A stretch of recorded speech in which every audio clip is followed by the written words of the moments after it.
www.armaislam.com. Allahu Akbar, Allahu Akbar, Allahu Akbar, Allahu Akbar। हम सब पर जिसका है साया, जो रहमत बन कर है आया। हम सब पर जिसका है साया, जो रहमत बन कर है आया।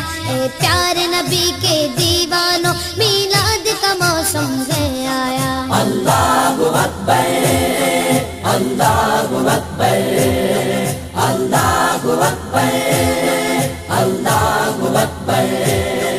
तू अब्दुल्लाह का प्यारा है, तेरे दम से नूरी सारा है। तू अब्दुल्लाह का प्यारा है, तेरे दम से नूरी सारा है। तूने रहमत का मी बरसाया, तेरा सेहरा हूरों ने गाया। तूने हक का रास्ता दिखलाया। अल्लाहु अकबर, अल्लाहु अकबर, अल्लाहु अकबर।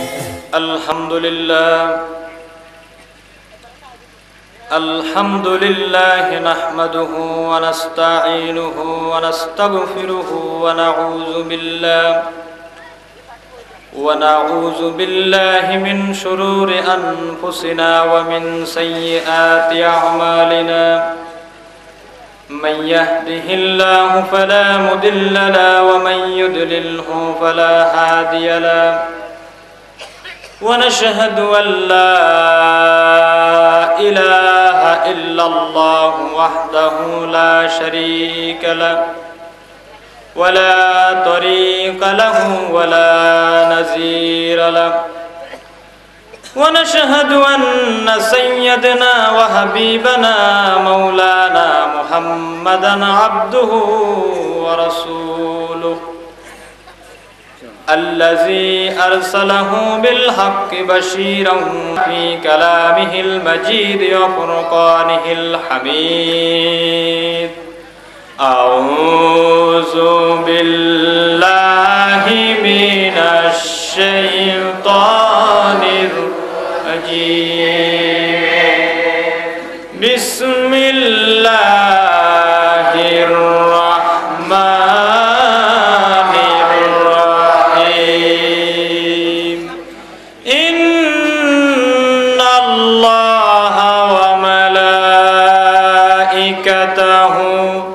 يصلون على النبي يا أيها الذين آمنوا صلوا عليه وسلموا تسليما. اللهم صل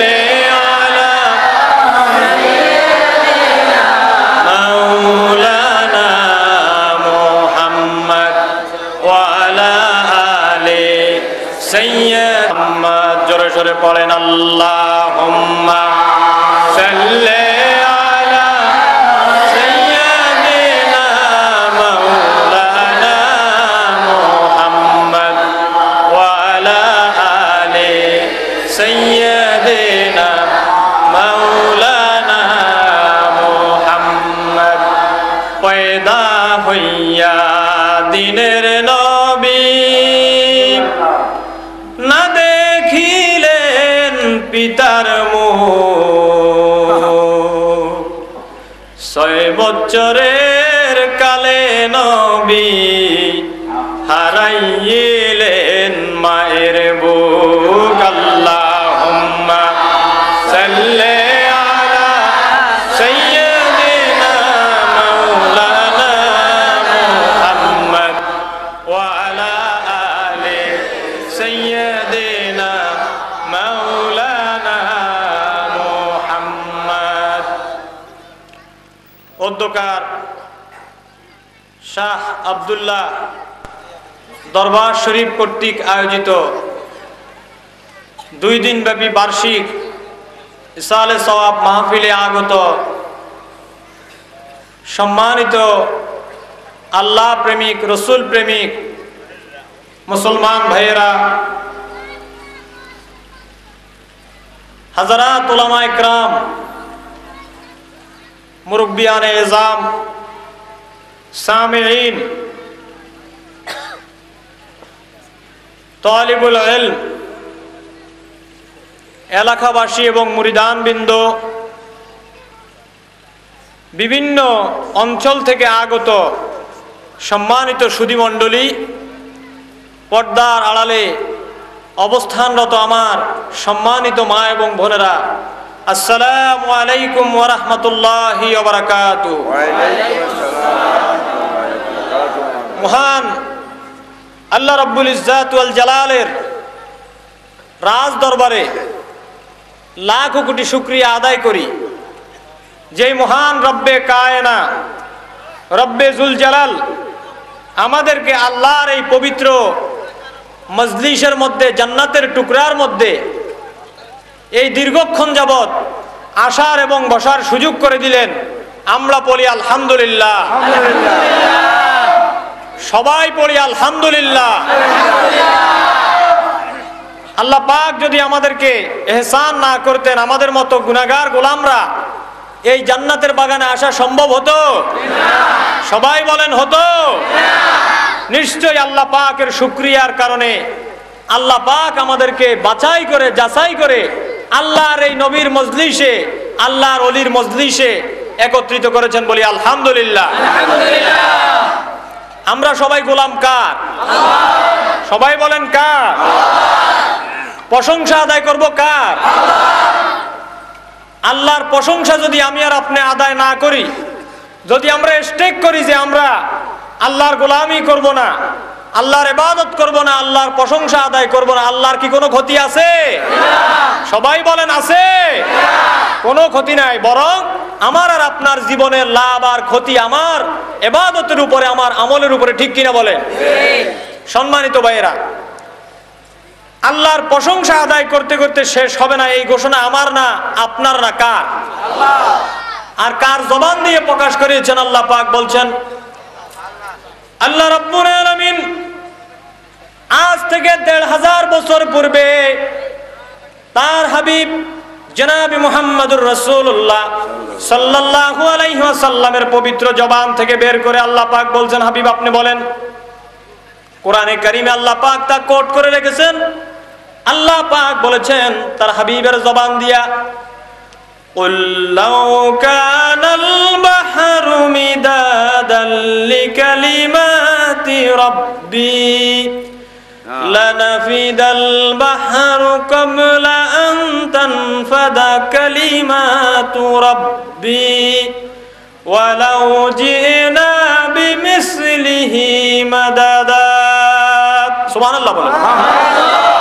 আল্লাহ পাক বলেন, নবী আপনি গোটা বিশ্ববাসীকে, গোটা পৃথিবীবাসীকে আপনি জানাইয়া দেন, তাম দুনিয়ার সমুদ্রের পানিগুলো যদি কালি হয়ে যায়, আর যদি পৃথিবীর সব অতলান্তিক মহাসাগরের পানিগুলা দিয়ে আমি আল্লাহ পাকের কালামের ব্যাখ্যা লেখা শুরু হয়, আমি আল্লাহর প্রশংসা লিখতে লিখতে শেষ হবে না।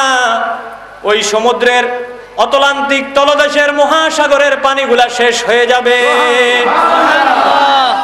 সুবহানাল্লাহর আওয়াজ একটা টাইম ভলিউম আরো জোরে দিতে হবে, কারণ সুবহানাল্লাহ। সুবহানাল্লাহর সাথে কারো কোনো শত্রুতা আছে? দুশ্মনী আছে? সুবহানাল্লাহ বললে সওয়াব হয় না, গুনাহ হয়? আমার কথা বোঝেন? হযরতে সুলাইমান আলাইহিস সালাম তিনি জেরুজালেম থেকে রওনা করলেন।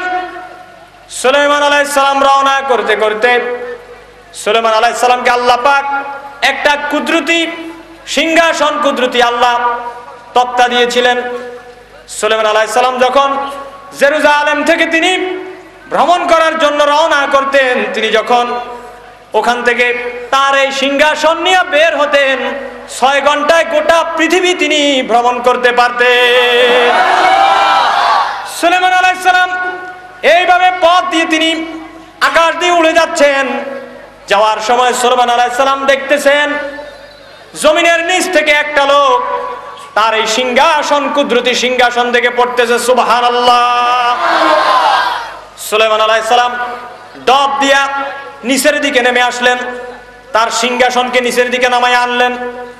আনার পরে সুলাইমান আলাইহিস সালাম বললেন, ব্যক্তি শুনো, সুলাইমান আলাইহিস সালামের এই তক্তাটা ছিল 27 মাইল দৈর্ঘ্য এবং 27 মাইল প্রস্থ। সুবহানাল্লাহ কোন? 27 মাইল দৈর্ঘ্য। ওখানে মন্ত্রীদের জন্য চেয়ার ছিল, এমপিদের জন্য ছিল, সভাসদ আরো ব্যক্তিবর্গ যারা ছিল সকলের জন্য সুলাইমান আলাইহিস সালামের জিন দৈত্য যত কিছু ছিল সবার জন্য একটা একটা আসন ছিল। সুলাইমান আলাইহিস সালাম তাদেরকে নিয়ে ভ্রমণে বের হলেন। বের হওয়ার সময় তিনি দেখতে পেলেন একটা লোক জমিন থেকে আবেগ ভরা কণ্ঠে পড়তেছে সুবহানাল্লাহ। সুলাইমান আলাইহিস সালাম এটাকে নামাইয়া ডব দিয়ে এবার তিনি বললেন, ব্যক্তি তুমি কে? তুমি আমার কথা শোনো। কয়, হুজুর আমি আপনারে গালি দেই নাই, আপনার কোনো খারাপ কুৎসা কোনো কথা আমি আপনার সম্বন্ধে বলি নাই। আপনি এই বিশাল আকাশের উপরে এই বিশাল সিংহাসন নিয়া আপনি যেতেছেন, যাইতে যাইতে এত বিশাল সিংহাসন দেখে আমি এটার কুদরত দেখে আল্লাহ পাকের এই নেয়ামত দেখে আমার জবান থেকে বের হয়ে গেছে সুবহানাল্লাহ। আমি এই কথা বলেছি। সুলাইমান আলাইহিস সালাম কয়, আমি তোমার মারতে আসি নাই, তোমার সাথে শত্রুতা করতে আসি নাই, বরং তুমি যে সুবহানাল্লাহ বলেছো, আমি সুলাইমান আলাইহিস সালাম আল্লাহর কুদরতি এই 27 মাইল দৈর্ঘ্য এবং 27 মাইল প্রস্থ, আমি একজন বাদশা, আমি একজন স্টেটের বাদশা, গোটা পৃথিবীর রাজত্ব আল্লাহ পাক আমাকে দান করেছেন। জিন দৈত্য পরি সবাই আমি সুলাইমানের কথা শুনে, কিন্তু তুমি যে সুবহানাল্লাহ বলেছো, তোমার ওই আমি 27 মাইল দৈর্ঘ্য এবং প্রস্থ এই বিশাল সিংহাসন 6 ঘন্টায় গোটা পৃথিবী ভ্রমণ করে। এই সিংহাসন এবং আমার যত না মর্যাদা, তোমার একবার সুবহানাল্লাহ বলার তার চাইতেও বেশি গুণে মর্যাদা। ভাইরা আমার, সুবহানাল্লাহর কাছে কোনো দুশ্মনী আছে কিনা? সবাই বলেন, কোনো দুশ্মনী নাই। সুবহানাল্লাহ এত বড় ফজিলত, এই নামটা কার? নাকি কোন সলিমউদ্দি বসিরউদ্দির? জোরে বলেন কার? আল্লাহর নাম নিতে লজ্জা লাগে? শরম লাগে? ভয় লাগে? বলেন তো এই আকাশের মালিক কে? জমিনের মালিক কে? এই মানব গোষ্ঠীর মালিক কে? সব কিছুর মালিক কে? সুবহানাল্লাহ বলেন। সম্মানিত ভাইয়েরা, আমার কথা আপনারা রাগ করেন? আমি কি আলোচনার সামনে আগাবো না বন্ধ করে দেব? আলোচনা করলে আজকে রাতও শেষ হবে না, হবে? আল্লাহর কথার কোনো শেষ আছে? যদি না থাকে তাহলে তারপরও বান্দারা আল্লাহর গোলামি করে না কেন? তার সাথে যে আরেকজন আছে তার নাম কি? ওই তো আমার ভাইরা খুব জ্ঞানী, আলহামদুলিল্লাহ বলেন। এর নাম কি? মিস্টার ইবলিশ। কি? একবার মুসা আলাইহিস সালাম যাইতেছিলেন এক রাস্তা দিয়া, যাওয়ার সময় দেখলেন শয়তান যাইতেছে। কে যাইতেছে? মুসা আলাইহিস সালাম কয়, কাম আমার কাছে আসো। কয়, হুজুর কেন? কয়, তোমার মাজায় এত ছাবি বাঁধা কেন? কয়, এগুলা দিয়ে আমি অমুক অমুক এলাকাতে আজকে ডিউটি আছে, বস পাঠাইছে, এগুলা দিয়ে আজকে অমুকরে ধোকা দিব, অমুকরে গুতামো, এটা হলো আজকে আমার ডিউটি। কয়, বড় ছাবিটা কাল্লাই? মুসা আলাইহিস সালাম কয়, বড় ছাবিটা কাল্লাই? কয়, বড় ছাবিটা আপনার লাই। কয়, তো আমার ধোকা দিবা না? কয়, চাইছিলাম আপনার সম্পর্কে। আল্লাহ পাক বলেন, قد جاءكم من الله نور وكتاب مبين। আমি আল্লাহর পক্ষ থেকে তোমাদের কাছে এসেছে আলো, আর এসেছে সুস্পষ্ট কিতাব। যেই আলো আমি দান করলাম ওই আলো হতেছেন মুহাম্মদুর রাসূলুল্লাহ সাল্লাল্লাহু আলাইহি ওয়াসাল্লাম। আর যেই কিতাব আমি আল্লাহ পাকের পক্ষ থেকে এসেছে ওই কিতাব হচ্ছে পৃথিবীর শ্রেষ্ঠ নেয়ামত আল্লাহ পাকের কোরআনে কারীম। নবীজিকে আল্লাহ পাক নূর হিসাবে পাঠিয়েছেন। কবি কি সুন্দর করে নবীর নূর সম্পর্কে বলেন, শেখ সাদী রহমাতুল্লাহ আলাইহি কি সুন্দর করে বলেন, ইয়া সাহিবাল জামালি ওয়া ইয়া সাইয়্যিদাল বাশার, ইয়া সাহিবাল জামালে ওয়া ইয়া সাইয়্যিদাল বাশার, মিন ওয়াজহিকাল মুনির আলা মিন ওয়াজহিকাল মুনির লাকাদ নাওয়ারাল কামার, লা ইউমকিনুস সানাউ কামা কানা হাক্কাহু বাদ আজ খোদা বুজুর্গ তুই কিসায়ে মুক্তাসার। আমি কি নবীর প্রশংসা করতে পারি? আমি শেখ সাদির কি সেই যোগ্যতা আছে নাকি? আমি নবীর প্রশংসা করব কি? নবীর প্রশংসা করার জন্য তো আল্লাহ পাক তার নামের সাথে তিনি লাগাই দিয়েছেন লা ইলাহা ইল্লাল্লাহু মুহাম্মাদুর রাসূলুল্লাহ। শেখ সাদি বলেন, ইয়া সাহিবাল জামালে ওয়া ইয়া সাইয়্যিদাল বাশার, ও চাঁদ তোর এত আলো, তোর কি ক্ষমতা আছে তোর ভিতরে এত স্পিডে আলো আসে? তুই চাঁদের আলোকে গোটা অন্ধকার অমাবস্যার রাত্রিকেও তুই ফেল করে তুই আলোকিত করে দেস। ওই চাঁদ তোর ভিতরে কি ক্ষমতা? তুই চাঁদের ভিতরে মুহাম্মদ সাল্লাল্লাহু আলাইহি ওয়াসাল্লামের নূর মুবারক থেকে একটু নূর দেওয়া হয়েছে, এই কারণে তুই চাঁদের এত পাওয়ার হয়ে গেছে। কোন সুবহানাল্লাহ। এই চাঁদ রে মুহাম্মদের নূরের কারণে তুই চাঁদের জ্যোতি এত পাওয়ার হয়, এত আলো হয়। আর যেই মুহাম্মদকে আল্লাহ পাক নিজের জাতি নূর দিয়া বানাইছেন, ওই মুহাম্মদের কত বড় পাওয়ার। তাফসিরে জাবিরির মধ্যে লেখে, আল্লাহর হাবিবকে আল্লাহ পাক সৃষ্টি করার 40 লাখ বছর পর্যন্ত আল্লাহ পাক ইয়া মুহাম্মদ নামের জিকির করতেছে। আল্লাহ তার আরশে আজিমে বসে, কুরসির মধ্যে বসে আল্লাহ পাক ইয়া মুহাম্মদ নামের জিকির করে। আমার আল্লাহ জিকির করতে করতে এক পর্যায়ে আল্লাহর 40 লাখ বছর পরে আল্লাহর কুদরতি চক্ষু দিয়ে এক ফোঁটা চোখের পানি বের হয়ে গেছে। আমার আল্লাহকে ফেরেশতারা জিজ্ঞাসা করে, আল্লাহ গো, আপনার চোখ দিয়ে এক ফোঁটা কুদরতি চোখের পানি বের হয়ে গেছে, ঘটনাটা কি, কারণটা কি? আল্লাহ বলেন, ও ফেরেশতারা, আমি আমার বন্ধু মুহাম্মাদের নামের জিকির করতেছি। ইয়া মুহাম্মদ কত বছর? জোরে বলেন, কত বছর? ইয়া মুহাম্মদ নামের জিকির 40 লাখ বছর ধরে আমার আল্লাহ করতেছেন। এখনো কিন্তু মুহাম্মদকে সৃষ্টি করেন নাই। মুহাম্মদের রূহ মুবারককে নিয়ে আল্লাহ পাক বলতেছেন ইয়া মুহাম্মদ করতে করতে এক পর্যায়ে আল্লাহর কুদরতি চোখ দিয়া এক ফোঁটা পানি পড়ে গেছে। এবার মুহাম্মদ সাল্লাল্লাহু আলাইহি সাল্লাম বলতেছে ইয়া আল্লাহ। এখন আপনার মনে প্রশ্ন জাগবে, মুহাম্মদের জিকির আল্লাহ করে কিন্তু মুহাম্মদ আল্লাহরে আল্লাহ কইয়া ডাকে না, ঘটনাটা কি? আমাদের দেশে যখন আপনি বিয়ে বাড়িতে যাবেন, আপনি কোন বরকে যখন কবুল বলতে বলবেন, বর দেখবেন কবুল তাড়াতাড়ি বলে ফেলে। তারা যদি যখন হুজুরে বলে কবুল বলেন, সে বলে কবুল কবুল কবুল, কয়বার কয়? কোনো দেরি হয়নি। আর যখন আপনি কনে থেকে মেয়ে থেকে যখন এজেন্ট আনতে যাবেন, যখন বলবেন মা কবুল বলো, মেয়ে দেখবেন ঘুমটারে এইভাবে দেয়, এমনি করে সেমনে করে, তারপরে কত রকমের অভিনয় ভঙ্গিমা করে আস্তে করে কয় কবুল, ঠিক কিনা?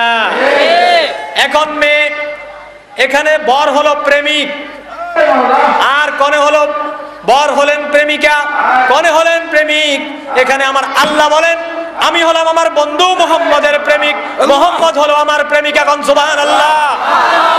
এই মুহাম্মদের নামের জিকির 40 লাখ বছর ধরে আমি আল্লাহ করতেছি, কিন্তু মুহাম্মদ তো একবারও আল্লাহ কইয়া ডাকে নাই। কারণ প্রেমিকের আশেক মাশুকের জন্য সব সময় কি থাকে? কি থাকে? বেহুশ থাকে। কি থাকে? আশেক মাশুকের জন্য সব সময় ব্যস্ত থাকে। আপনারা আমার ওয়াজ বুঝেননি? ওয়াজ তো বহুত শুনি, কিন্তু গাঁট্টি ভর্তি ওয়াজ শুনাইলেও যদি আমল না করে কোনো লাভ হবে? একবার এক মুরিদ গেছে তার হুজুরের কাছে, বায়াত হইতে, হুজুর আমারে মুরিদ করে। হুজুর কয় তাই নাকি? ঠিক আছে, মুরিদ করলো। করার 1 বছর পরে মুরিদের একটু স্বপ্ন থাকলো বড় লোক আল্লাহ। কি ও আল্লাহ? কথাটা কমুনি। হুজুর আপনি একটু দোয়া করেন, আমি যেন তাড়াতাড়ি বড় লোক হয়ে যায়। কি হয়ে যায়? আমি কি ইংরেজি কইনি? হ্যাঁ, তা আমরা ইয়েস নো এগিন কইতে পারেন। আপনি যদি জিজ্ঞাই যে আপনারা বুঝেননি, যে কইতেও কি কষ্ট লাগেনি? শরীরে এনার্জি নাই? একবার গলা একটা না, এবারে না, ঠিক আছে আলহামদুলিল্লাহ। কন গা জিমাই গেছে বোধ হয় না? সম্মানিত ভাইয়েরা, তাহলে ওই হুজুর আমি যেন তাড়াতাড়ি বড় লোক হয়েছে একটু দোয়া করেন। তাই নাকি, বড় লোক হইতে চাও? হুজুরকে আমি তো বড় লোক হওয়ার লাই মুরিদ বানাই না, জান্নাতে যাওয়ার রোড ম্যাপ দেখানোর জন্য আমি মুরিদ বানাই। আর আবু জাহেল রূপার চেয়ারে, কিসের চেয়ারে?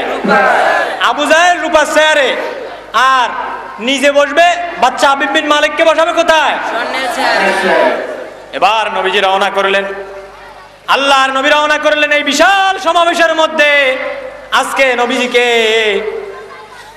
সেইখানে নেওয়া হলো সমাবেশে। নবীজি রওনা করতেছেন, আবু জাহেল বলতেছে বাচ্চা হাবিব বিন মালিক আপনি আসন গ্রহণ করুন, আপনি বসেন। বাচ্চা হাবিব বিন মালিক বলতেছে আল্লাহর নবী মুহাম্মদ আসুক তারপরে আমি বসবো।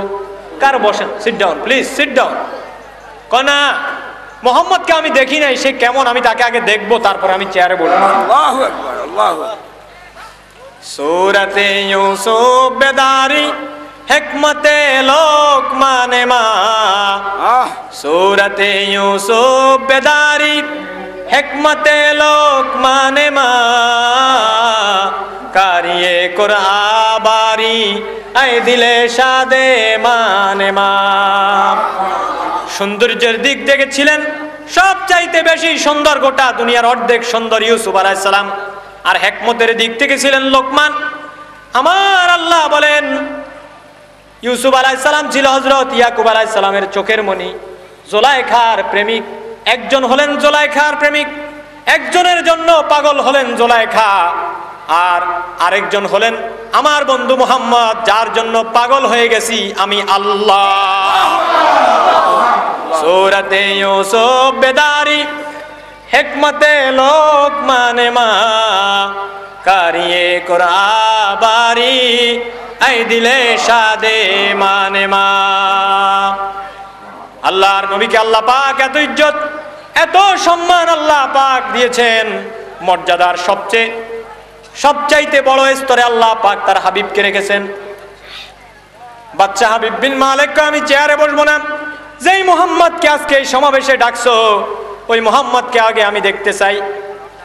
মুহাম্মদ সাল্লাল্লাহু আলাইহি সাল্লাম রওনা করলেন।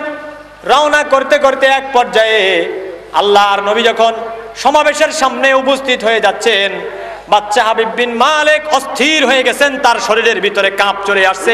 তিনি দেখতেছেন ইনি তো কোনো সাধারণ মানুষ না, আবু জাহেল রে, এর মাথার উপর দিয়া তো দেখতেছি একটা মেঘের টুকরা ছায়া দিয়া এদের আনতেছে। তাওরাত কিতাবের মধ্যে বলেছি এই হবে সেই যার নাকি মাথার উপরে ছায়া থাকবে, তিনি হবে আখিরি জামানার পয়গম্বর জনাবে মুহাম্মদুর রাসূলুল্লাহ সাল্লাল্লাহু আলাইহি ওয়াসাল্লাম। قد جاءكم من الله نور وكتاب مبين। সুবহানাল্লাহ বলেন। আল্লাহর হাবিব কার নূর? আল্লাহর জাতি নূর দিয়ে আল্লাহ তার হাবিবকে বানাইছেন। তাকে কেউ বেইজ্জত করলে আল্লাহ সহ্য করবে না। এবার বাচ্চা হাবিব বিন মালিক কয় হুজুর আপনি স্বর্ণের চেয়ারে বসেন। আবু জাহেল কয় এটা কি করলা তুমি? তুমি এটা কি করলা? তাকে তুমি কেন স্বর্ণের চেয়ার দিলা? স্বর্ণের চেয়ার তো আমি তোমার জন্য রাখছি, আর রূপার চেয়ার তো আমি আমার নিজের জন্য রাখছিলাম। মুহাম্মদকে তো পরিকল্পনা করেছি নিচে বসায়া চাকরের মতো তারে নিচে রাখবো। বাচ্চা হাবিব বিন মালিক কয় মুহাম্মদ চেয়ারে বসেন, আল্লাহর হাবিব চেয়ারে তাশরীফ নিবেন। এমন সময় আবু জাহেলের আবার ষড়যন্ত্র শুরু হয়ে গেছে। কি শুরু হয়ে গেছে? ষড়যন্ত্রের জাল বুনতে লাগলো। বলল এক শর্তে সে বসবে, সেটা হলো ওই যে এখন যে আকাশের এই চাঁদ আছে, এই যে দিন আছে, এই সূর্যকে ডুবাইয়া এখন চন্দ্র আনবে এবং চন্দ্রকে দ্বিখণ্ডিত করবে। এখন আমার নবী কি চন্দ্রকে দ্বিখণ্ডিত করতে পারেন? এই শক্তি নবীর আছে? কে দিয়েছেন? সবাই বলেন আল্লাহ যদি দিয়ে থাকেন আমার আর আপনার অসুবিধা আছে? আল্লাহর নবী চাঁদকে দ্বিখণ্ডিত করো। আবু জাহেল বলতেছে, নবীজি বললেন, আল্লাহ রাব্বুল আলামিন বললেন জিবরাইল রে যাও যাও আমার বন্ধুকে বলো তিনি যেন আকাশের দিকে ইশারা করে।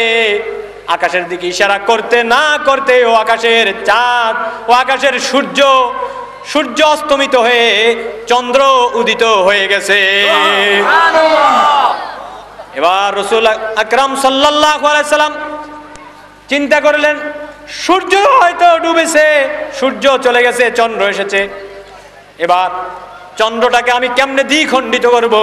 আমার বন্ধুর মনে এই ধারণা জাগ্রত হওয়ার আগে আমার আল্লাহ বলেন, আমার বন্ধুর কোনো ধারণা জন্ম নেওয়ার আগে আমি আল্লাহ পাক রেডি থাকি, প্রস্তুত থাকি। জিব্রাইল আমার বন্ধুকে বলো তার ডান হাতের এই শাহাদাত আঙ্গুলি দিয়া চাঁদের দিকে ইশারা করতে। চাঁদের দিকে আল্লাহর নবী ইশারা করার সঙ্গে সঙ্গে চাঁদটা দুই ভাগ হয়ে দুই দিকে চলে গেছে।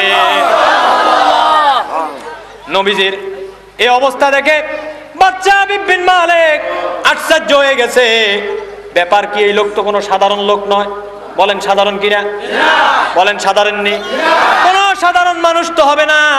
যেই ব্যক্তি আঙ্গুলকে ইশারা করার সঙ্গে সঙ্গে এই পৃথিবী থেকে 13 লক্ষ গুণ বড় ওই চাঁদ এইভাবে দ্বিখণ্ডিত হয়ে যায়। ওই চাঁদের এইভাবে দ্বিখণ্ডিত করার সাথে সাথে চাঁদের শক্তি স্তমিত হয়ে গেছে, চাঁদ দ্বিখণ্ডিত হয়ে আল্লাহর নবীর হুকুম মেরেছে। ওই নবী তো কোনো সাধারণ নবী হবে না রে আবু জাহেল। এবার বাচ্চা হাবিব বিন মালিকের ব্রেনের মধ্যে আসলো ঘটনাটা কি। ইনি তো কোনো সাধারণ মানুষ নয়, সাধারণ মানুষের পক্ষে এই ধরনের বড় কাজ সম্ভব নয়। বাচ্চা হাবিব বিন মালিক বলে, আপনার এই অবস্থা দেখে আমি আপনার কাছে মুসলমান হয়ে যাব আমার এই 12,500 সৈন্যদেরকে নিয়ে। এবার হুজুর, আমার একটা আবদার আছে, একটা আপত্তি আছে। আমার একটা মেয়ে আছে, সে বাড়িতে কথা বলতে পারে না, উঠতে পারে না, হাঁটতে পারে না, চলতে পারে না, ঘরের মধ্যে থাকে। আমি এত বড় বাচ্চা, কিন্তু আমার এই মেয়ের এই দুঃখ আমি সইতে পারি না হুজুর গো। আল্লাহর নবী দোয়া করতে দেরি, দোয়া বাড়িতে পৌঁছতে দেরি হয় না। নবীজি বললেন, হাবিব বিন মালিক রে, তুমি বাড়িতে চলে যাও, দেখবে তোমার মেয়ে আগের থেকে অসুস্থতা দূর হয়ে সে সুস্থ অবস্থায় ফিরে গেছে। এবার নবীজির সাথে বাচ্চা হাবিব বিন মালিক বললেন, ইয়া রাসূলুল্লাহ, ইয়া হাবিবাল্লাহ, আমার চোখে অন্ধকারের অসারতা ধরা পড়ে গেছে। আমি আর তাওহীদের আশ্রয় আমার কলবের মধ্যে ধাক্কা দিয়েছে। আমাকে আমার সৈন্যদেরকে নিয়ে আপনি পড়ান লা ইলাহা ইল্লাল্লাহ।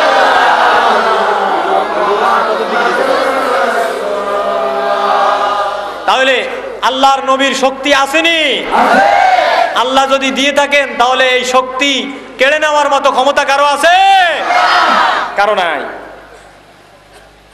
নবীজিকে আল্লাহ পাক এইভাবে মুজিজা দান করলেন, নবীজিকে আল্লাহ পাক এইভাবে ইজ্জত দান করলেন। বেইজ্জত করার মালিক আল্লাহ, ইজ্জত দেওয়ার মালিক কে? ইজ্জত দেওয়ার মালিক কে? নাকি আপনারা আমার মন্ত্রী এমপিরা, ধনী লোকেরা, টাকার মালিকেরা, বাড়ি গাড়ির মালিকেরা? কেউ যখন ইজ্জত দেওয়ার মালিক না, আমার আল্লাহ কোরআনে ঘোষণা করে দেন, ওয়া তুইজ্জু মান তাশা ওয়া তুযিল্লু মান তাশা।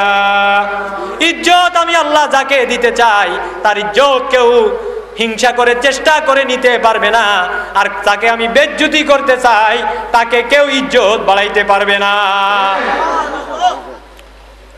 ফেরাউন বহুত চেষ্টা করছে ইজ্জত নেওয়ার জন্য, নিজের খোদাই দাবি করি, ইজ্জত পাইছেনি। নমরুদ নিজেকে অনেক বড় মনে করেছিল, অনেক অহংকার ছিল। নমরুদের ইজ্জত বাড়ছে না কমছে? তাহলে ইজ্জত দেওয়ার মালিক কে? সম্মানিত ভাইরা, বলতেছিলাম যে বাচ্চা হাবিব বিন মালিক নিজে মুসলমান হয়ে গেছে। এবার বাড়িতে বাচ্চা হাবিব বিন মালিক রওনা করলেন। রওনা করে তিনি দেখলেন তিনি রওনা করবেন, এখান দিয়ে তো চাঁদ দ্বিখণ্ডিত হয়ে গেছে। কবি বলেন, या इलाही कर दो मुझको उस नबी की सामने, या इलाही कर दो मुझको उस नबी की सामने, जिसने कर दो चंद की टुकड़ा काफिरों की सामने। या इलाही कर दो मुझको उस नबी की सामने, जिसने कर दो चंद की टुकड़ा काफिरों की सामने। আল্লাহর নবী আল্লাহর কুদরতি শক্তিতে চাঁদকে হাত ইশারা করার সঙ্গে সঙ্গে চাঁদ দ্বিখণ্ডিত হয়ে গেছে। কোন সুবহানাল্লাহ।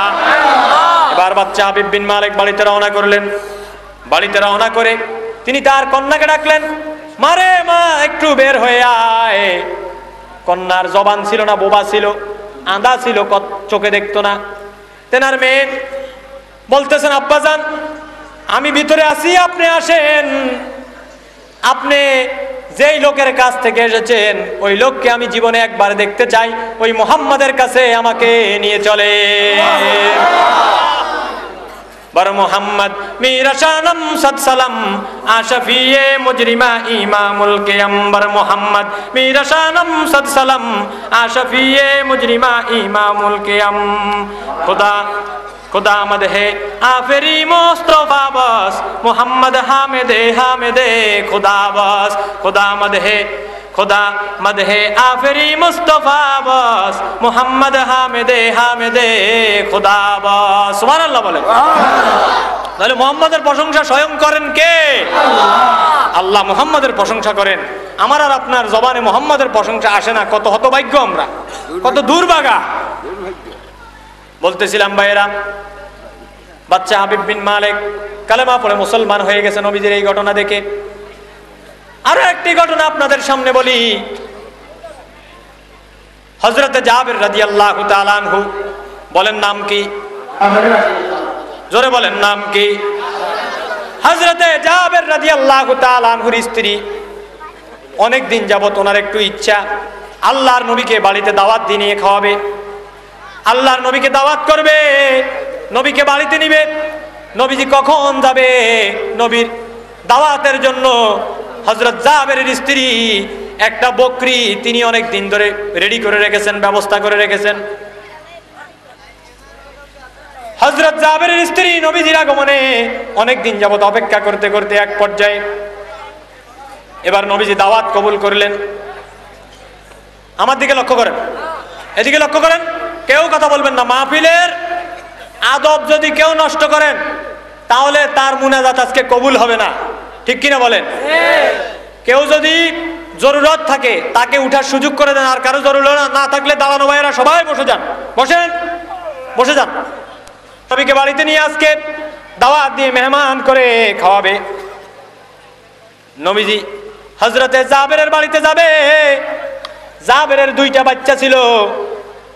ওই বাচ্চাগুলা যখন জাবের রাদিয়াল্লাহু তাআলা আনহু নবীর আগমন উপলক্ষে দাওয়াত দিয়েছেন, হযরতে জাবের একটা ওই বকরিটাকে তিনি জবাহ করলেন। ওই জবাহ করতে দেখে জাবেরের বাচ্চারা বলল, দুই ভাই বলল, ও ভাই শোনো, আল্লাহর নবী আজকে আমাদের বাড়িতে তাশরীফ আনতেছেন, মুহাম্মদ সাল্লাল্লাহু আলাইহি সাল্লাম আজকে এই জমিনে পা রাখবেন, কদম দিবেন। আসো, আমাদের বাবা একটা বকরি কোরবানি করেছে, বকরি জবাহ করেছে নবীজির জন্য। আমরা দুই ভাইও নবীজির জন্য একজনকে আরেকজনে জবাহ করে কোরবানি করে দেই। দুই ভাই ধারালো অস্ত্র নিয়া, ধারালো ছুরি নিয়া এক ভাই আরেক ভাইকে জবাহ করে দিল। ভাইয়েরা আমার, জবাহ করে দেওয়ার পরে হযরতে জাবেরের স্ত্রী নবী আজকে তার বাড়িতে আসবেন।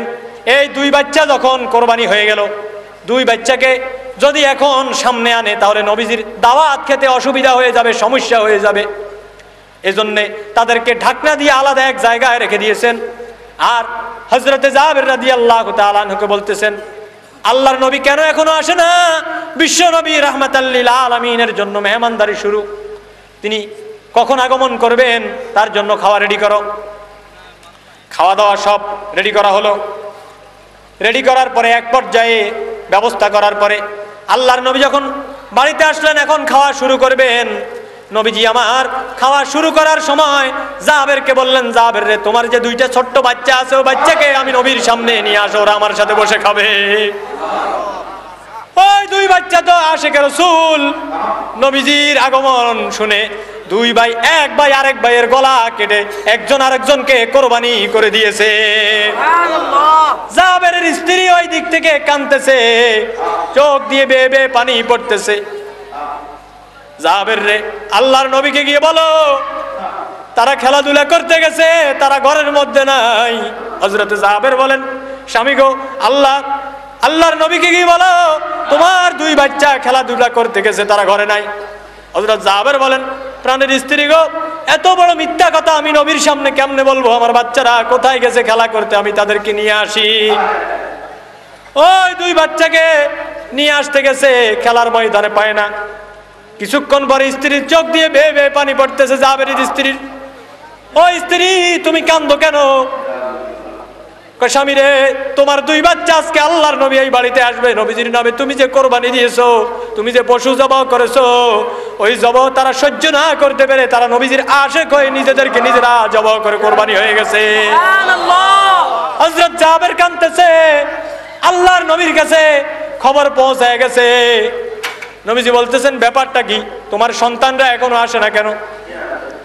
ইয়া রাসূলুল্লাহ, ইয়া হাবিবাল্লাহ, আমার ছোট্ট 2 বাচ্চা আপনি নবীজির আগমন শুনে, আপনি আসবেন শুনে আমি বকরি জবাহ করতে গেছি, এমন সময় তারা আপনি রাসূলুল্লাহর আগমন উপলক্ষে তারা নিজেরা নিজেদেরকে কোরবানি করে দিয়েছে। নবীজি বলতেছেন তাদেরকে আমার সামনে নিয়ে আসো। আল্লাহর নবী, বিশ্ব নবী রাহমাতাল লিল আলামিন, দয়ার সাগর, আল্লাহর নবীকে আল্লাহ এত বড় শক্তি দিয়েছেন, এত বড় পাওয়ার দিয়েছেন। নবীজি তাদেরকে যখন এইভাবে মৃত দেখলেন, কোরবানি অবস্থায় দেখলেন, জবাহ করা অবস্থায় দেখলেন, 2 ভাইয়ের গায়ে এইভাবে নবীজি হাত রাখার সঙ্গে সঙ্গে বলল আল্লাহর হুকুমে জীবিত হয়ে যাও। 2 ভাই আবার পুনরায় আগের মতো জীবিত হয়ে গেছে। বলে আল্লাহর নবীর এই ক্ষমতা আছে কিনা? একটু জোরে স্লোগান দেন তো, নারায়ে তাকবীর, নারায়ে তাকবীর, নারায়ে রিসালাত। হয় নাই? সবাই যদি একসাথে দিই তাহলে রসুলের মদিনা মুনাব্বরার রওজায় পৌঁছে যাবে রিসালাতের আওয়াজ। কারণ জান্নাতের প্রতিটা গেটে পাতা পল্লবে সব জায়গায় লেখা আছে কি? মুহাম্মাদুর রাসূলুল্লাহ। আর ওই মুহাম্মাদুর রাসূলুল্লাহ স্লোগান দিতে কি আপনাদের কষ্ট হয়? লজ্জা লাগে? তাহলে আমি বলবো আর আপনারা স্লোগানের সাথে সাথে বলবেন।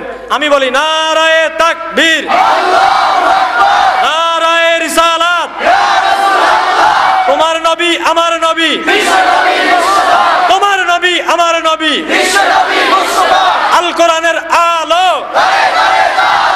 আল হাদিসের আলো, শাহ আব্দুল্লাহ দরবার শরীফ জিন্দাবাদ, জিন্দাবাদ।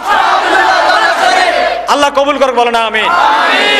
তাহলে মুহাম্মদ, আল্লামা ডক্টর ইকবাল বলেন,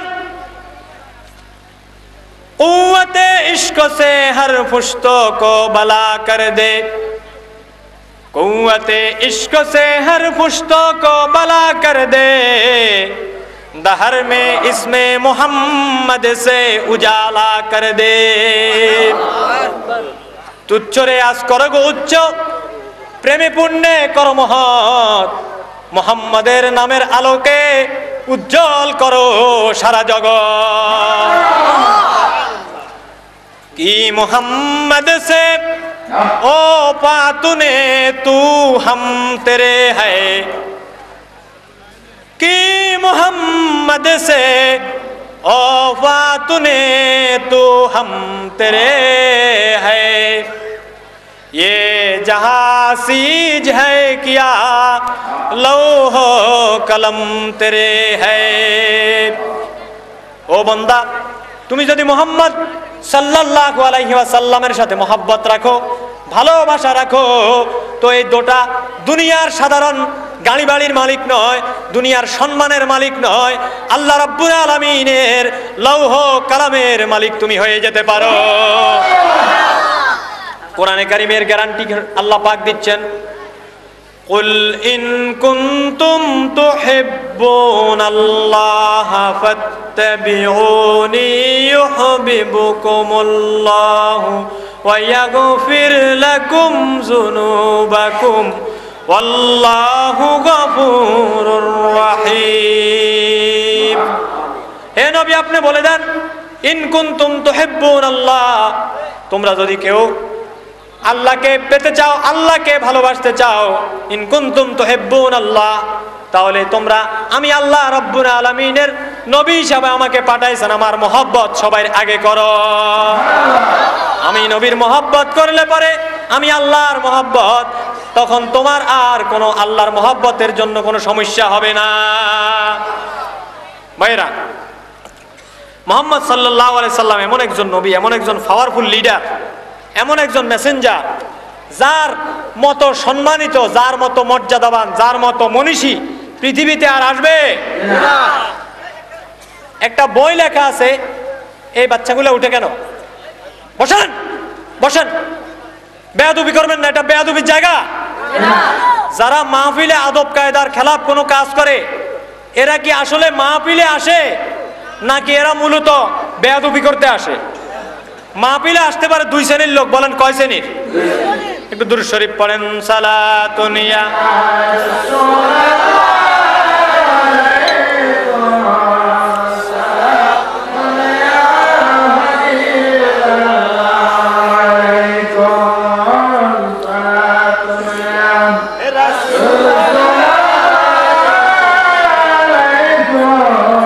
সালামুন ইয়া হাবিবাল্লাহ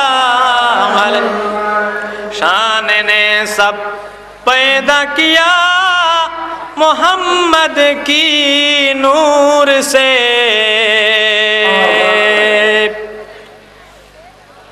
कुदरत की गुल खिलाया मोहम्मद की नूर से, ला इलाहा इल्लल्लाह ला इलाहा इल्लल्लाह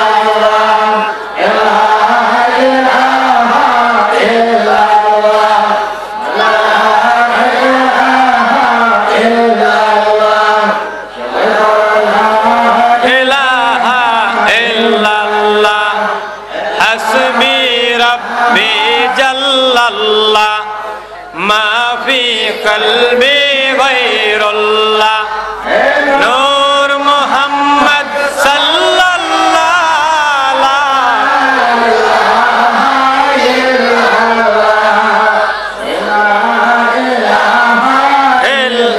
हस्बी रब्बी जल्लल्लाह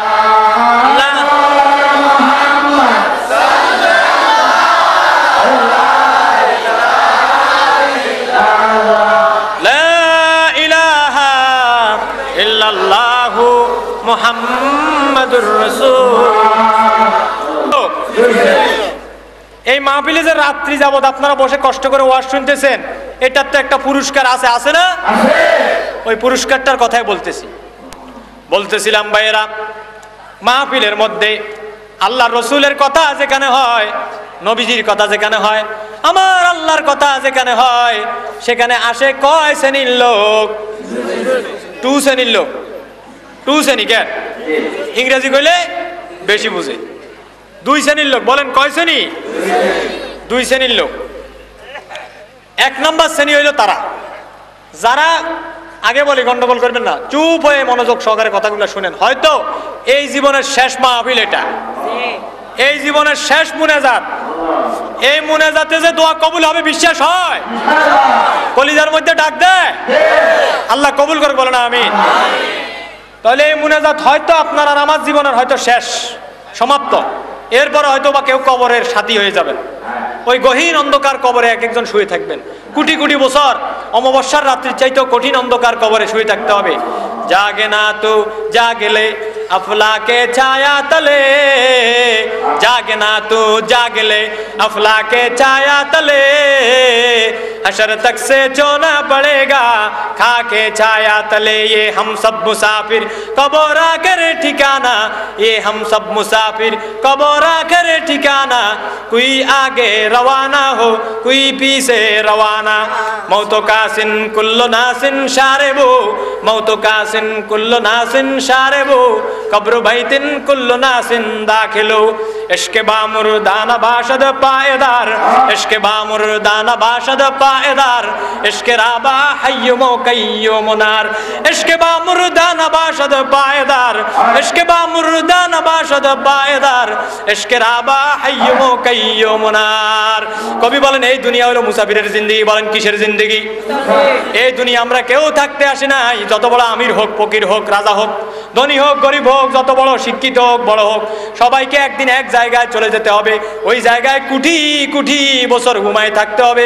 অমাবস্যার রাত্রির চাইতেও কঠিন অন্ধকার কবরে, ওই একা কবরে মাটির ছায়া তলে বাঁশের ছাউনির নিচে কলা পাতার বরক দিয়া যত বড় কোটিপতি হন, আপনার সন্তান, আপনার স্ত্রী, আপনার বাচ্চা, আমার আত্মীয় সবাই একা একা রেখে আপনাকে চলে আসবে। কেউ আপনার কবরে একটা বার ফিরেও দেখবে না। ওই কবরের জিন্দেগিতে যদি যাইতে হয় এই ধরনের মাহফিলের দরকার আছে কিনা? সবাই বলেন। আল্লাহ কবুল করে, বলেন আমিন। হইতেছিলাম মাহফিলে আসে দুই শ্রেণীর লোক। কয় শ্রেণীর লোক? সবাই বলেন। দুই শ্রেণীর লোক আসে। এক শ্রেণীর লোক, মনে করেন সাবির আহমদ সাহেব চেয়ারম্যান, তিনি বাড়ির থেকে বাইর হয়েছেন মাহফিলের জন্য, তিনি আজকে রওনা করবেন। আজকে এখানে শাহ আব্দুল্লাহ দরবার শরীফে মাহফিল, কি মাহফিলে যাব। চেয়ারম্যান সাহেব রওনা হয়ে গেছেন। তেনার ডাইন পা যখন তিনি ঘরের থেকে বাইরে দিয়েছেন, বাম পাওটা এখনো দেন নাই।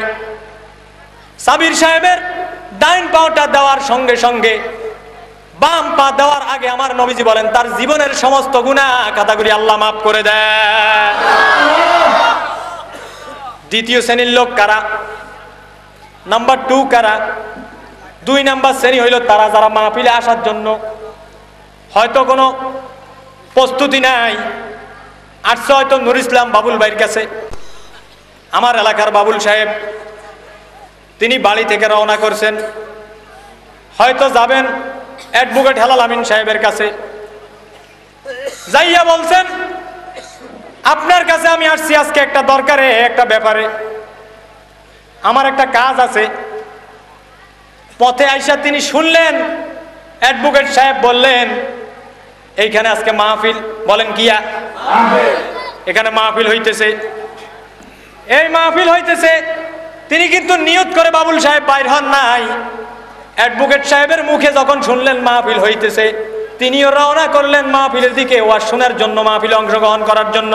নবীজি বলেন প্রথম শ্রেণী যেইভাবে মাহফিলে নিয়ত করে এসে মাহফিলে হাজির হয়েছে আর আমি তার জীবনের সব গুনাহ মাফ করে দিয়েছি।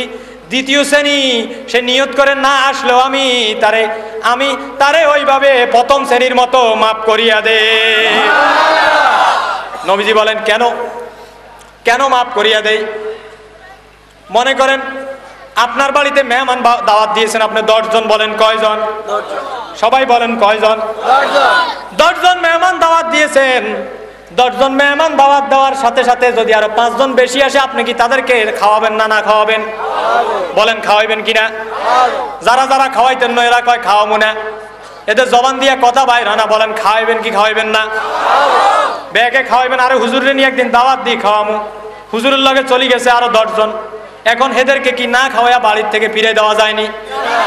বাড়ির থেকে যেমন ওই 10 জন, একজনের সাথে ওই 10 জনকে ফিরে দেওয়া যায় না, ওই 5 জনের সাথে যদি আরো 5 জন যায়, ওই 5 জনকে যেমন ফিরে দেওয়া যায় না, তদ্রূপ আপনার আল্লাহর নবী বলেন প্রথম শ্রেণীর লোকেরা যেইভাবে নিয়ত করে এসে সওয়াব পেয়েছে, দ্বিতীয় শ্রেণীর লোকেরা নিয়ত না করে এসে মাহফিলের কথা শোনার কারণে, আশেক মহব্বতের কারণে এসে মাহফিলে অংশগ্রহণ করেছে, এই কারণে আল্লাহর নবীজি বলেন প্রথম শ্রেণীর লোকদের মতো, ওই দাওয়াতি লোকদের মতো দ্বিতীয় শ্রেণীর লোকদেরকেও আল্লাহ পাক এইভাবে মাফ করিয়া দেন। তাহলে আমি কথা বুঝাইতে পারছি নি? তাহলে মাহফিলে আসলে লাভ না লস? আল্লাহ কবুল করুক, কোন আমিন। সম্মানিত ভাইরা, মাহফিলে আসলে লাভ এটা আমরা বুঝি, কিন্তু কিসের লাভ? কি শুধু তবারকের লাভ? শুধু তবারকের লাভ? কোন এখানে স্বার্থ আছে? মানে আমি হয়তো এখানে কোনো স্বার্থ, কোনো কিছু আছে, এই ধরনের কোনো লাভ আসেনি? কোনো লোভ তো নাই না? আপনাদের কারো তবারকের লোভ নাই তো? তবারকের জন্য একজনও আসেন না তো?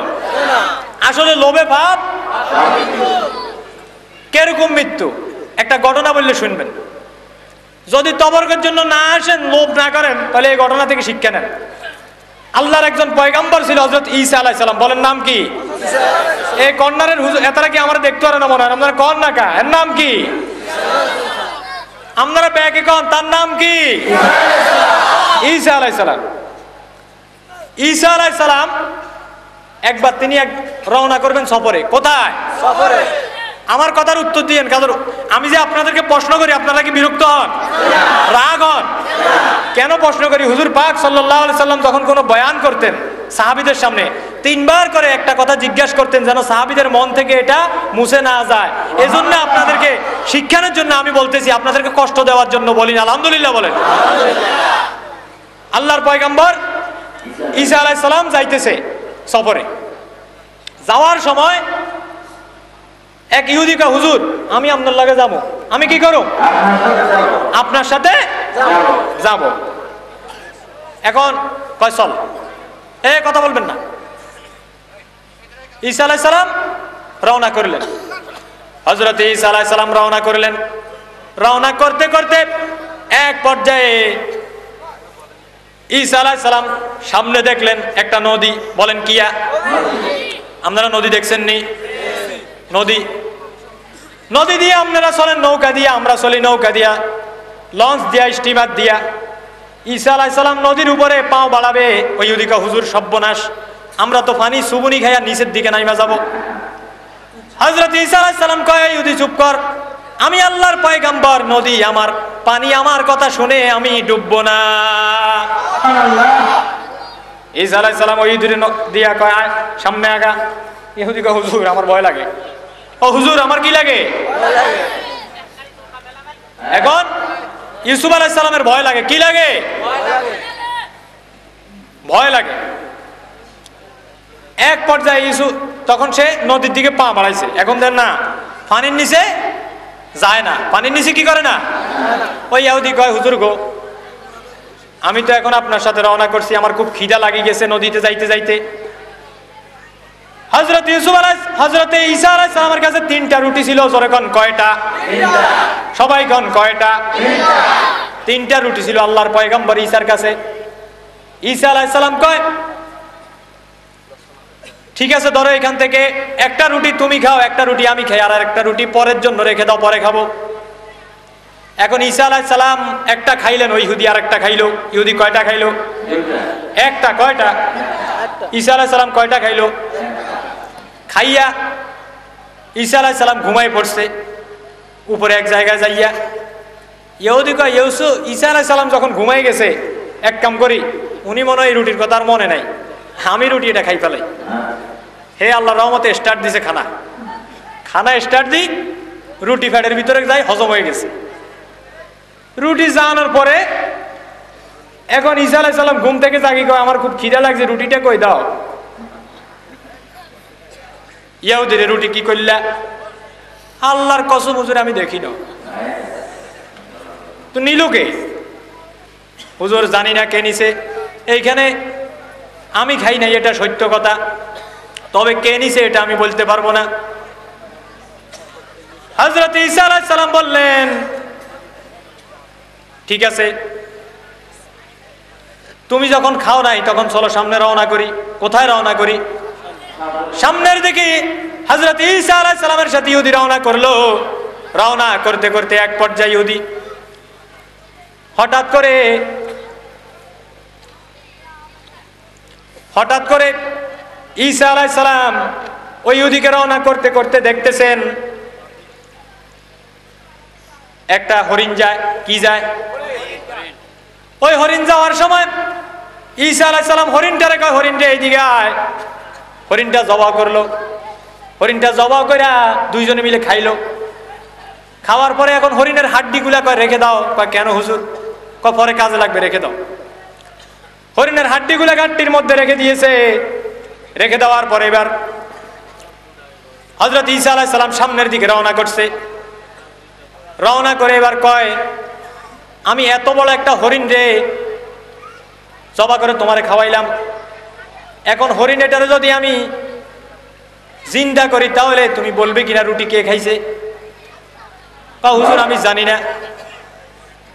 ঈসা আলাইহিস সালাম হরিণটারে কয়, আল্লাহর হুকুমে তুমি আবার জীবিত হয়ে যাও। ওই হাড্ডিগুলা থেকে আবার হরিণ, আগের হরিণ হয়ে গেছে। হয়ে যাওয়ার পরে ঈসা আলাইহিস সালাম কয়, ইহুদিরে তুমি আমার এত বড় মুজিজা দেখলা, আমার সামনে তুমি এই বকরি এই হরিণ জবাই করে খাইলা, খাওয়ার পরে আবার হরিণটারে আমি জেতা করলাম, এবার কত এই রুটিটা কে খাইছে? আল্লাহর কসম হুজুর আমি খাই না। খাইছেটাকে?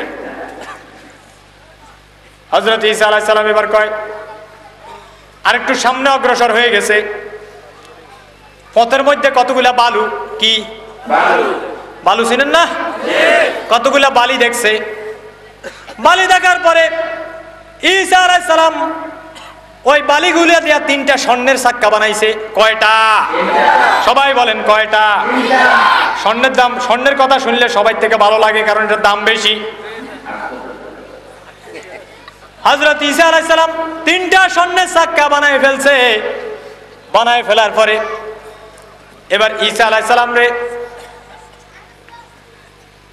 সালাম বলতেছে, ইহুদি, এই স্বর্ণের 3টা চাক্কা আমি তোমারে 2টা দিয়ে দিব।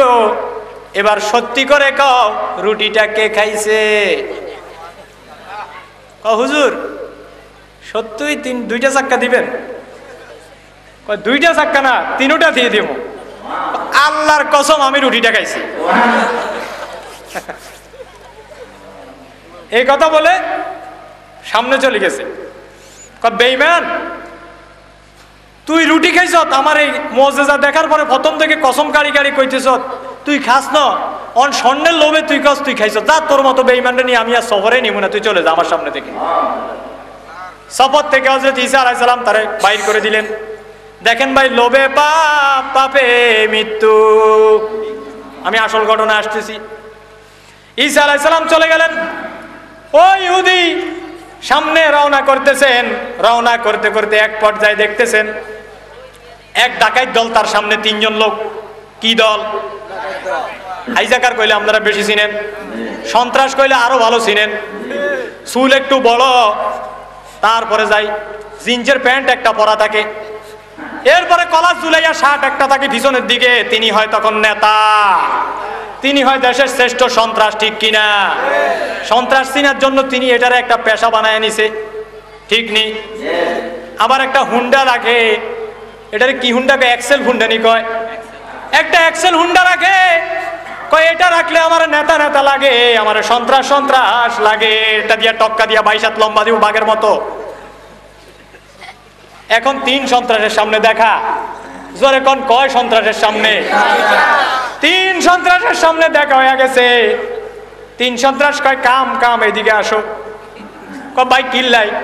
কয় তোমার এগুলো এরকম ফুলা ফুলা লাগে কা? কয় আল্লাহর কসম আমার ইয়ানে কিচ্ছু নাই। কয় তুই কি গর্ভবতী নি? তোর ইয়ানে এরকম হুলা হুলা? তোর এটা যদি কিচ্ছু না থাকে তাহলে এটা এরকম বাড়ি রইছে কা? কয় হুজুর এটা বাড়ির। ভাই আমার এখানে কিচ্ছু নাই। এখন আরেক ডাকাত দলে কয়, সোজা আঙ্গুলে ঘি ওঠে না, আঙ্গুলের বিয়া করতে হয়, ঠিক নি? সবাই কন ঠিক নি? সোজা আঙ্গুলে ঘি উঠে না, আঙ্গুলরে বাঁকা করতে হবে। শুরু করে দাও, স্টার্ট করে দাও। মাইর কলার চাবি ধরল সন্ত্রাসে, বাইর করো।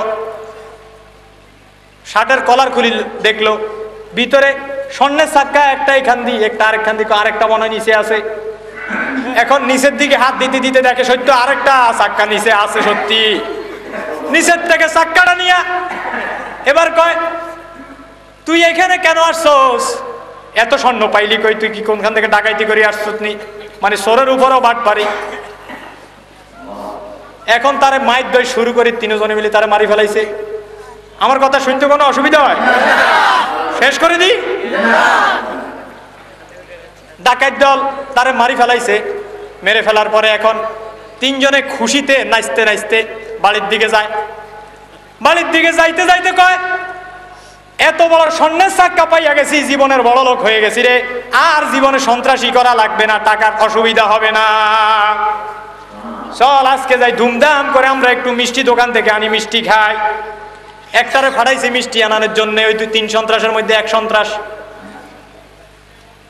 মিষ্টি আনার জন্য যাওয়ার পরে সে চিন্তা করলো, 3টা স্বর্ণ তো ওইখানে রাখি আসছি, ওই 2 জনের মিষ্টির সাথে বিষ মিশাই খাবাই দিব, আমি একা স্বর্ণের মালিক হয়ে যাব।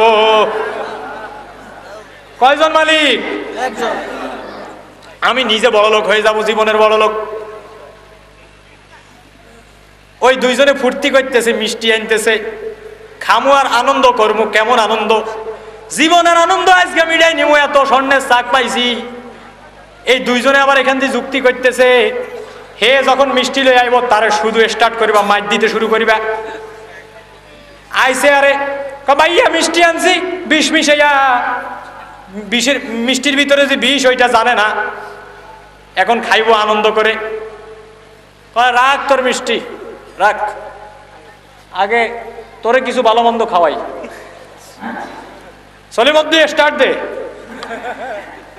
দিল এক ঘুষি, ঘুষির সাথে সাথে বেচারার নাকে মুখে রক্ত ছুটে।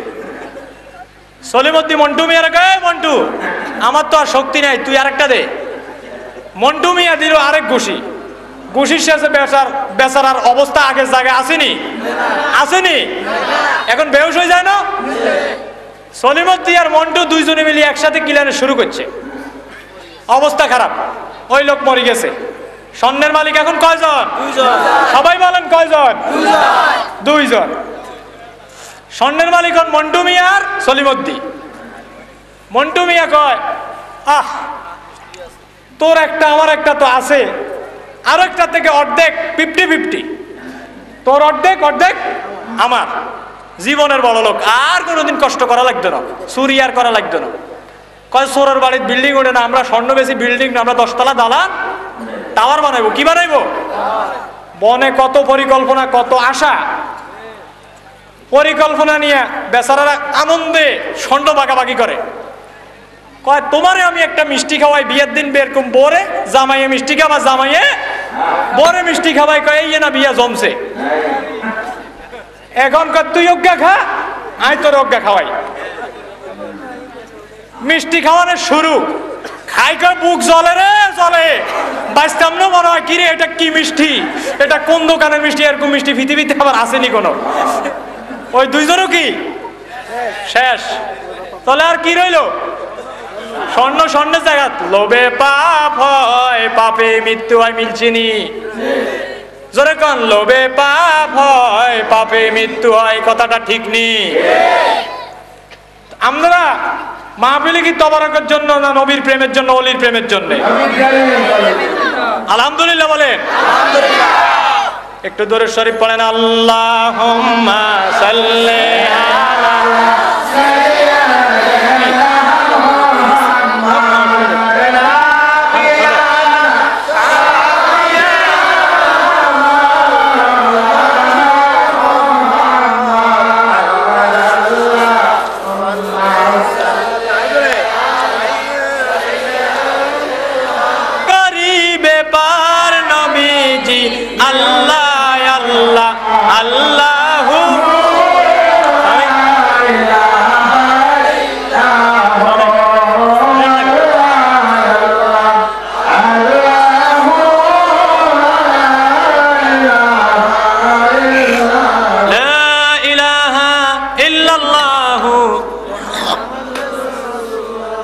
মিয়ার 15-20 মিনিট আলোচনা করে ছেড়ে দিচ্ছি, কষ্ট হবে না তো? আমি আলোচনা করতেছিলাম কিসের দিকে, খেয়াল আছে তো? قد جاءكم من الله نور وكتاب مبين।